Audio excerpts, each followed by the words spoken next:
রাজধানীর হাজারীবাগে শাহরিয়ার শারমিন বিনতি নামের অষ্টম শ্রেণীর এক স্কুল ছাত্রীকে কুপিয়ে হত্যা করেছে দুর্বৃত্তরা।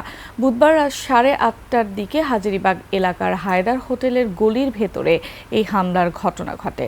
গুরুতর অবস্থায় রাত 10:30টার দিকে ঢাকা মেডিকেল কলেজ হাসপাতালে জরুরি বিভাগে নেওয়া হলে চিকিৎসক তাকে মৃত ঘোষণা করেন। ময়নাতদন্তের জন্য মরদেহ বর্তমানে ঢামেক হাসপাতালের মর্গে রাখা হয়েছে। খালিদ ইবনে মিজানের রিপোর্ট। শিয়া বাটার ও ভিটামিন ই সমৃদ্ধ লিলি বিউটি সোপ, তারুণ্যময় উজ্জ্বল ত্বকের জন্য।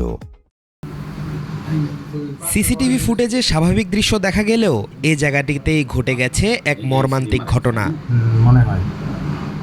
কথা কাটাকাটির জেরে মুহূর্তেই দুর্বৃত্তের ছুরিকাঘাতের শিকার হন রায়ের বাজার হাই স্কুলের অষ্টম শ্রেণীর শিক্ষার্থী শাহরিয়ার শারমিন বিনতি।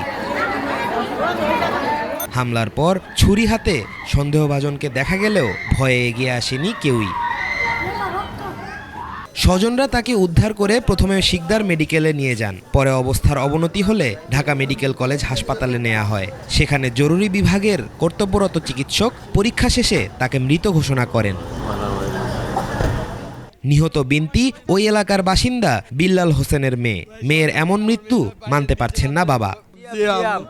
একই স্কুলে পড়তো আগে, শিকর স্কুলে, ওই পোলাটার সাথে। আর আমি তো কইতে পারি না, আমি আসছিলাম উপরে না, নিচে যায় দিয়ে আমার মেয়েটারে কোবায় তুই গেছে।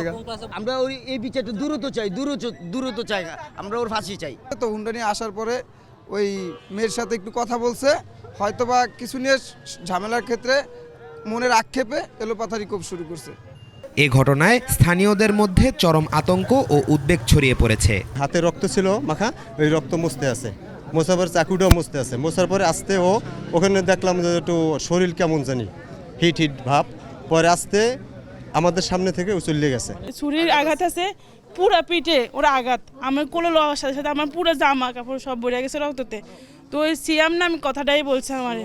পুলিশ সূত্রে জানা যায় হত্যাকাণ্ডে জড়িত সন্দেহে একজনকে গ্রেপ্তারের চেষ্টা চলছে। মেয়েটার সাথে মনে হয় এই ছেলেটার সম্পর্ক ছিল, প্রেমের সম্পর্ক। তো ওইটাই হয়তো কোনো একটা তার একসাথে হাঁটতে হয়েছে, এটাও দেখা যাচ্ছিল। তো একটা পর্যায়ে মনে তাদের মধ্যে কথা কাটার একটা পর্যায়ে তখন সে ওই চাকুটা মনে নিয়ে আসছিল, আগে থেকে প্ল্যান করা ছিল। তো তখন এলোপাতারি ভাবে তাকে কোপাইছে আর কি। একজনই দেখা গেছে, একজনই পাইছি দেখে, এখন একজনকেই দেখা গেছে এখনো পর্যন্ত। খালিদ ইবনে মিজান, 21 টেলিভিশন, ঢাকা।